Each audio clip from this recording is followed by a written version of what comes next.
কাশ্মীরের পেহেলগামে হামলার ঘটনার পর থেকে ভারত পাকিস্তানের মধ্যে চরম উত্তেজনা বিরাজ করছে।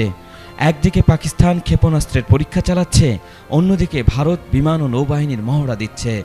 সীমান্ত এলাকায় কড়া নিরাপত্তা বলয় তৈরি করেছে দুই দেশ। কেউ কাউকে চুল পরিমাণ ছাড় দিচ্ছে না। ঠিক এমন সময়ই ভারতের বিএসএফ দেশটির উত্তরাঞ্চলীয় রাজ্য রাজস্থানের আন্তর্জাতিক সীমান্ত থেকে এক পাকিস্তানি রেঞ্জারকে আটক করেছে।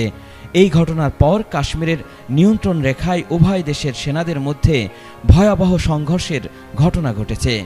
এটিকে সাম্প্রতিক সময়ে দুটি দেশের মধ্যে সবচেয়ে বড় সংঘর্ষ বলে মনে করা হচ্ছে। ভারতীয় সংবাদ মাধ্যম এনডিটিভি জানিয়েছে, আটক হওয়া পাকিস্তানি রেঞ্জারের পরিচয় এখনও প্রকাশ করেনি ভারত। সেই পাকিস্তানি রেঞ্জার বর্তমানে বিএসএফের রাজস্থান ফ্রন্টিয়ারের হেফাজতে আছেন।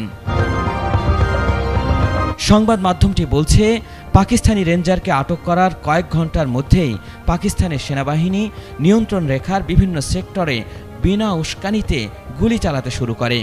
ভারতীয় সেনাবাহিনীর বেশ কয়েকটি সূত্র জানিয়েছে, কাশ্মীরের কুপওয়ারা, বারমুলা, পুঞ্জ, রজৌরি সহ বেশ কয়েকটি সেক্টর জুড়ে এই হামলার ঘটনা ঘটেছে।